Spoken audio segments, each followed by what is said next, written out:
வீடியோட அடுத்த அப்டேட் பார்த்தீங்கன்னா அந்த டப்பில் வளர்த்த முடியாத மீன்ல இந்த தொட்டியில் தான் விட்டு வளர்த்துறேன். இதில் இருக்கிறதா மிக்சடு கப்பி தான். இதில் பார்த்தீங்கன்னா platinum dumbo ear, chilli mosaic dumbo ear, அப்புறம் பார்த்தீங்கன்னா நம்ம சில்வர் ஆட்டோ ஃபீமேல்ஸ் அப்படி எல்லாமே விட்டுருக்கேன். இதில் சில்வர் ஆட்டோ வந்துட்டு நம்மளுக்கு எதுவுமே செட் ஆகலை. சில்லி மோசிக் அங்கங்கே தெரியுது. பிளாட்டினம் டம்போ ஒரு சிலதெல்லாம் இருக்குது. இதில் டம்போ இயர் எது நல்லா வந்திருக்குன்னு பார்த்துருக்கேன். ஓரளவுக்கு தான் எல்லாம் வந்திருக்கு.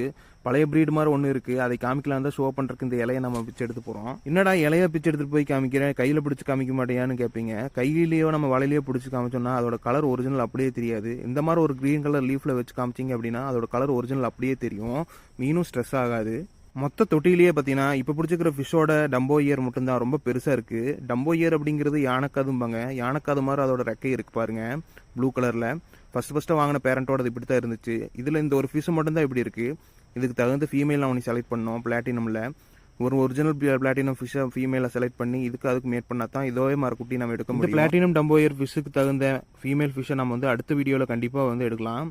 அடுத்த வீடியோ தரமாக எடுக்கலாம். சப்ஸ்கிரைப் பண்ணுங்கள். தேங்க்யூ.